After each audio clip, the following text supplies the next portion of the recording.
और ब्लड की pH drop हो गई तो ब्लड एसिडिक हो जाएगा, acidosis. The condition is known as metabolic acidosis. क्या बोलते हैं हम लोग इसको? और मेटाबॉलिक एसिडोसिस जानलेवा हो सकती है, खतरनाक हो सकती है, इससे मौत भी वाकई हो सकती है।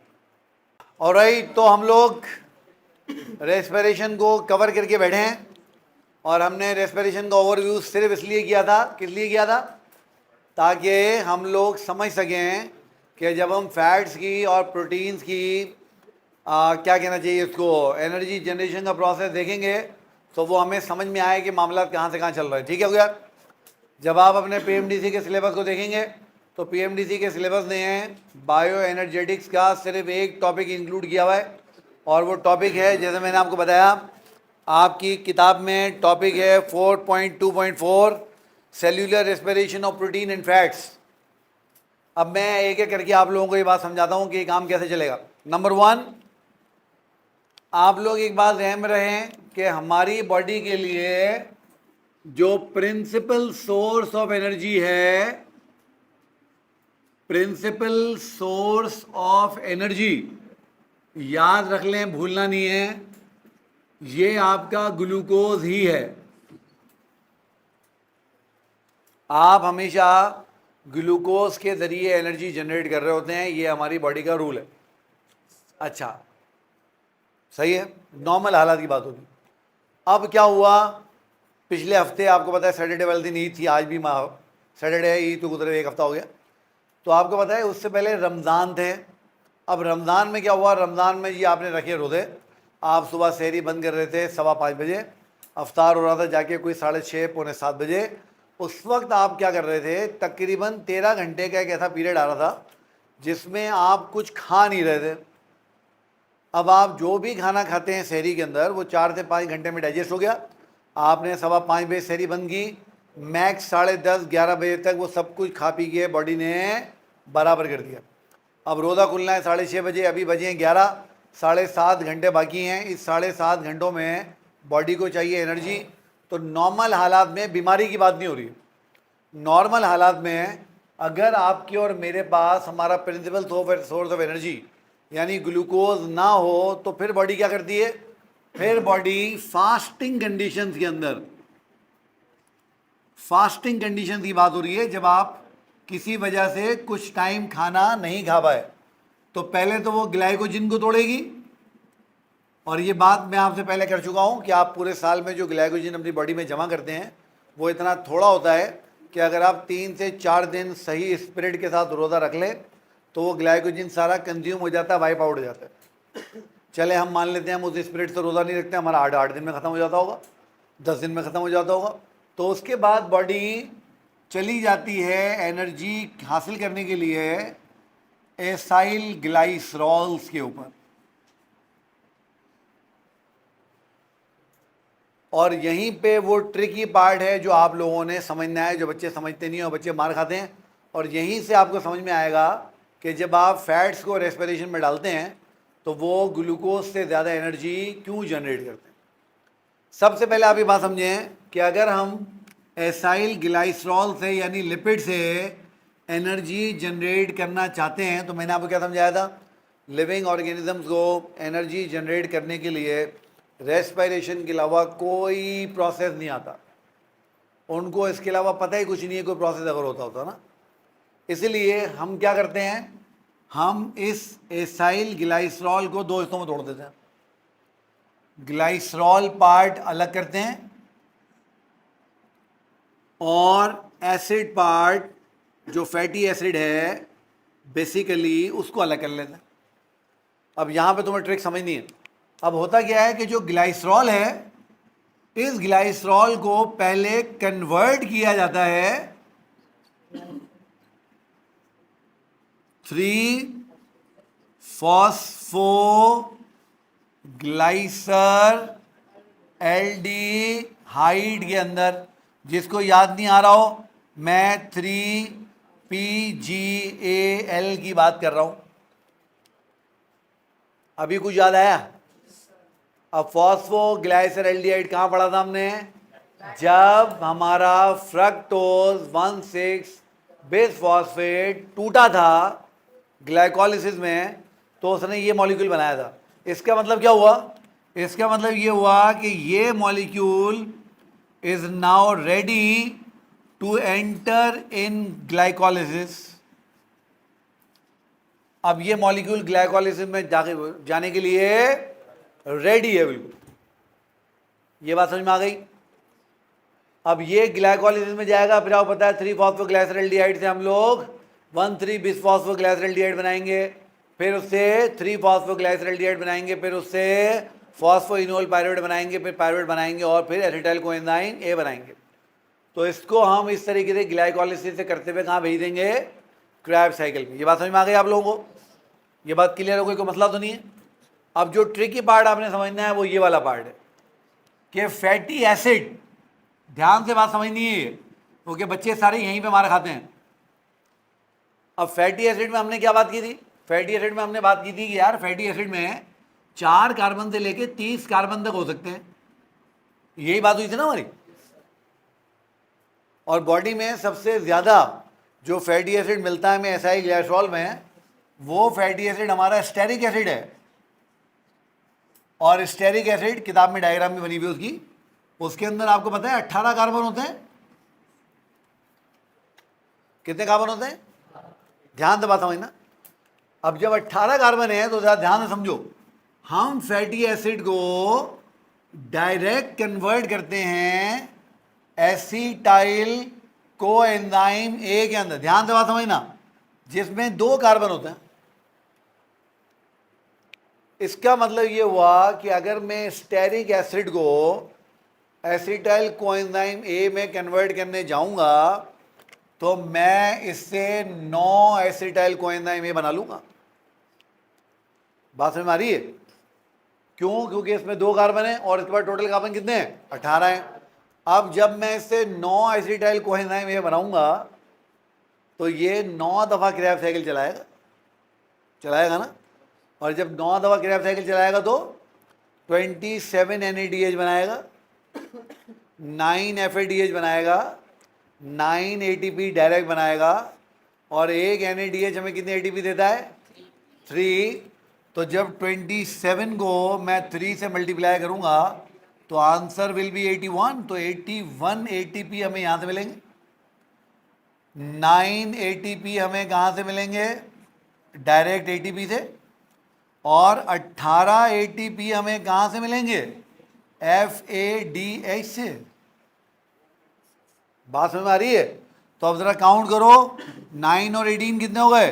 27। 27 और 81 कितने हो गए? 8। 108। तो एक ग्लूकोज के मॉलिक्यूल तो तुम्हें कितने ATP मिल रहे थे? 36। यहाँ कितने मिल रहे हैं? तो 36 टू द 72, उसमें 36 और ऐड करो तो 104। ये कितने हो रहे हैं?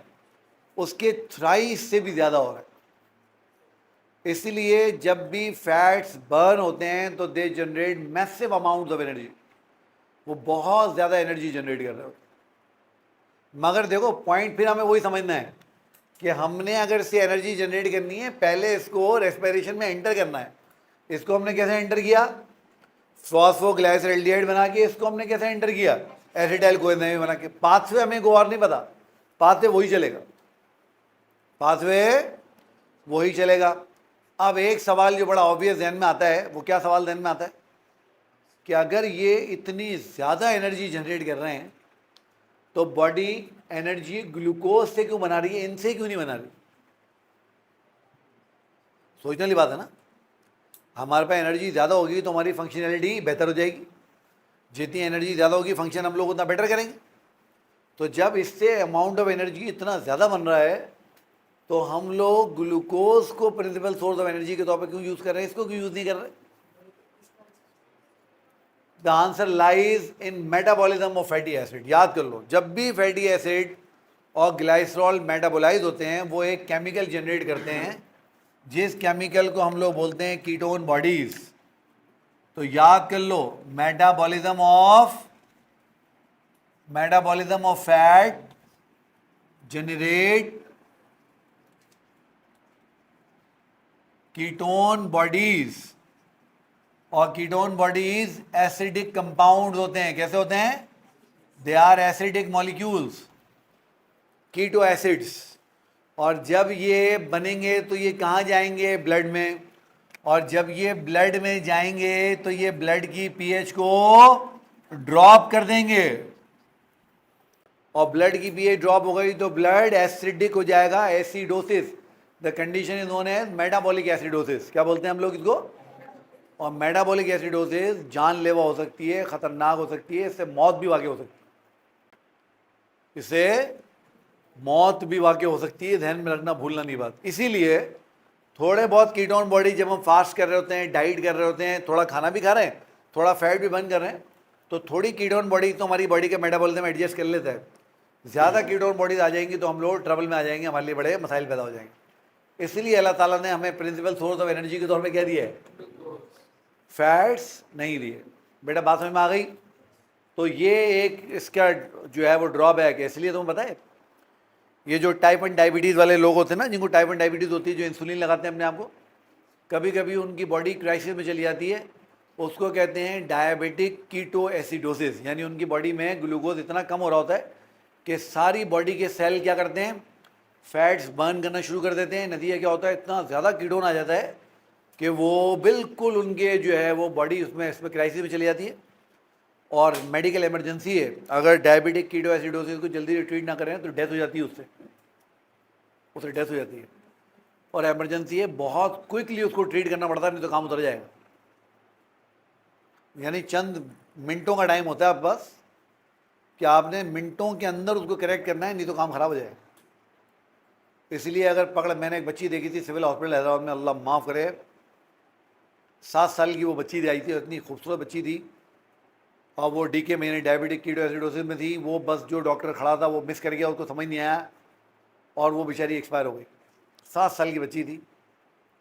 और मैंने जब उसको देखा ना, इतनी मेरी जान जली, क्योंकि डायबिटिक कीटो एसिडोसिस, वो तो ज़िंदगी की मौत तो खैर अल्लाह ताला के हाथ में है, मगर डायबिटिक कीटो एसिडोसिस वाले मरीज़ को जाना नहीं चाहिए, मतलब उसको रिकवर हो जाना चाहिए। कोई इसको बस वो, मेरे ख्याल है कोई भूल चूक हो गई होगी बेचारे से, कुछ मिस कर गया होगा कुछ।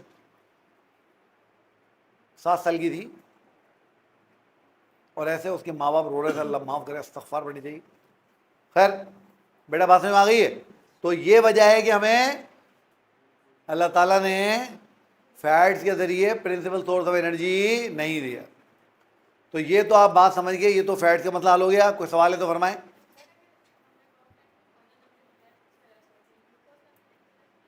फैट बर्न होगा, कीटो एसिडोसिस होगी, ब्लड सारा खराब हो जाए।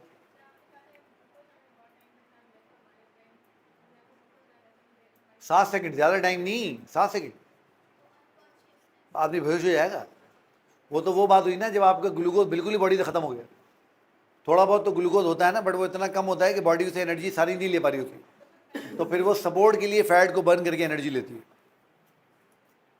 अच्छा, अब क्या हुआ, फ़र्ज़ करें कि कोई आदमी, अल्लाह माफ़ करे, बेचारा बहुत सख्त बीमार हो गया, अल्लाह ना करे किसी को ट्यूबरकुलोसिस हो गई, अल्लाह ना करे किसी को कैंसर हो गया, तो वो वैसे ही नहीं खा पा रहा है, क्योंकि कैंसर वाले लोग, टीबी वाले लोग खा नहीं पा रहे होते, उनको प्रॉब्लम हो रही होती है। तो जितना बॉडी में ग्लूकोज ग्लाइकोजन था वो सब कंज्यूम हो गया, फैट भी सारा कंज्यूम हो गया।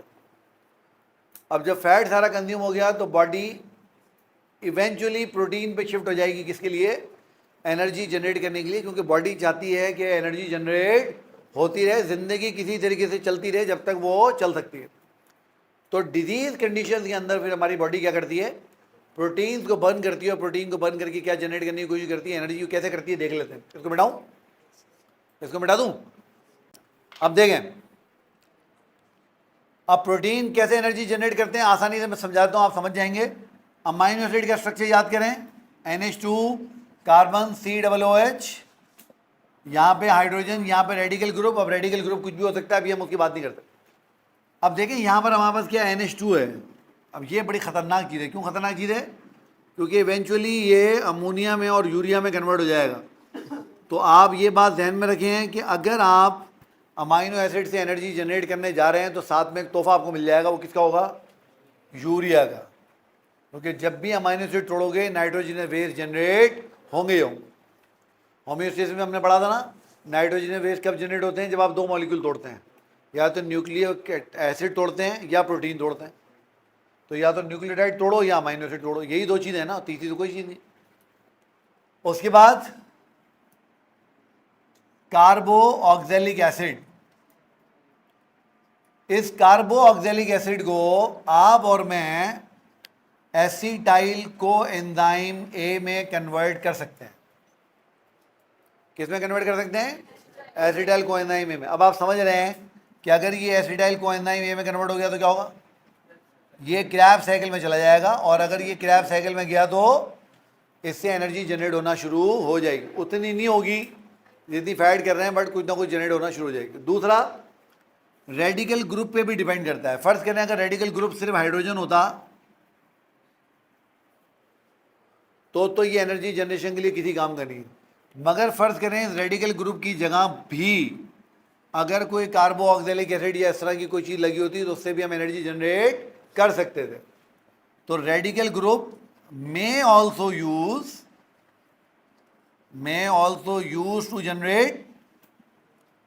to generate energy, बट ये बात ध्यान में रखना कि प्रोटीन से अगर एनर्जी जनरेट कर रहे हैं ना, तो मतलब आप ताबूत में आखिरी कील ठोक रहे हैं। इसका मतलब है बंदे का काम उतरने वाला है, या तो रिकवर हो जाए नहीं तो बंदा जाएगा काम से। क्यों? क्योंकि प्रोटीन के बगैर लाइफ सर्वाइव नहीं कर सकती। हमने पढ़ा था प्रोटीन की फंक्शन वाटर से भी ज़्यादा है। तो या तो इम्यूनिटी फ़र्क होने लग जाएगी, इम्यूनोग्लोबुलिन कंज्यूम हो गए तो बैक्टीरिया अटैक करने लग जाएंगे, एंजाइम हो गए तो मेटाबॉलिज्म डिस्टर्ब हो जाएगा, मसल मास ख़त्म होने लग जाएगा। इसलिए तुमने देखा नहीं है वो जो हिटलर ने उनको पकड़ रखा था, किसको? ज्यूस को, और काम कराता था बेकार कैंपों में, खाने पीने को नहीं देता था। अब समझ में आती है, ठीक करता था उनके साथ। तो तुमने देखा है वो जो उसके जो कंसंट्रेशन कैंप से वो जो ज्यूज रिकवर हुए हैं, कभी जाके यूट्यूब पर उनकी वीडियोस तो देखो, ऐसे हो गए बिल्कुल, हड्डियों के ढांचे सारे मसल वसल ये वो सब खत्म हो गए। क्यों? क्योंकि वो उनको खाने को देता नहीं था, और उनकी बॉडी ने प्रोटीन बर्न कर करके जब तक कहानी चलाई तब तक चलाई। वो ऐसे हो गए सारे, बिल्कुल उनकी बॉडी पे कोई गोश्त है ही नहीं बिल्कुल भी, क्योंकि सारा मसल क्या होता है, प्रोटीन होता है, वो सब बर्न आउट हो गए। ठीक है बेटा, तो इस तरीके से आप प्रोटीन से और कार्बोहाइड्रेट से एनर्जी जनरेट कर सकते हैं। ये आपका टॉपिक आपके एमडी कैट के सिलेबस में शामिल है। अब आप इसको देखें, ये बायोएनर्जेटिक्स की बात हमने कर ली। कोई सवाल है तो फरमाएं, नहीं तो अगला चैप्टर शुरू करते हैं। ज़्यादा एनर्जी आपको फील होगी, इसीलिए आप अपना वजन थोड़ा कम करें। और नहीं, आप तो ना करें, मतलब आप तो अभी छोटी हैं, आपको तो वजन इतना है भी नहीं। इसलिए कभी आप किसी मोटे से पूछेंगे ना, जिसने वेट लॉस किया हो, कि यार आप कैसा फील कर रहे हो, वो आपको एक ही जवाब देगा, बोलेगा यार बहुत बेहतर महसूस कर रहा हूँ। वो बहुत बेहतर क्यों महसूस कर रहा है? मैंने एक ज़माने में वंस अपॉन अ टाइम 2019 की बात है, मुझे कुछ इशू हुआ था थोड़ा सा, तो मेरे कार्डियोलॉजिस्ट ने मुझे कहा या तो दवा खा या वेट कम कर। मेरा वेट ज़्यादा था, अभी भी ज़्यादा है, उस वक्त भी ज़्यादा था। तो मैंने कहा यार वेट कम करते हैं, कोशिश करते हैं। उसने कहा वेट कम कर ले, दवा की ज़रूरत नहीं पड़ेगी, नहीं तो दवा खानी पड़ेगी। तो मैंने उस वक्त अपने आप को बड़ा काबू किया, डाइट किया। मैंने 6 महीने में 19 kg वेट लूज़ किया। 6 महीने 7-8 किलोमीटर वॉक कर रहे थे, जिम कर रहे थे, ये कर रहे थे, वो कर रहे थे, खा नहीं रहे थे। तो बिल्कुल ऐसा लगता था ये पता नहीं बॉडी हल्की फुल्की हो गई, बस दौड़ते चले जाओ, मतलब एनर्जी बहुत ज़्यादा फील होती थी। उसके बाद कोविड आ गया, मनूस, जिम बंद हो गया, बाहर वॉक बंद हो गई, लॉकडाउन लग गया, घर में पड़ गए, खाते रहे, फिर मोटे फूल के कुप्पा हो गए।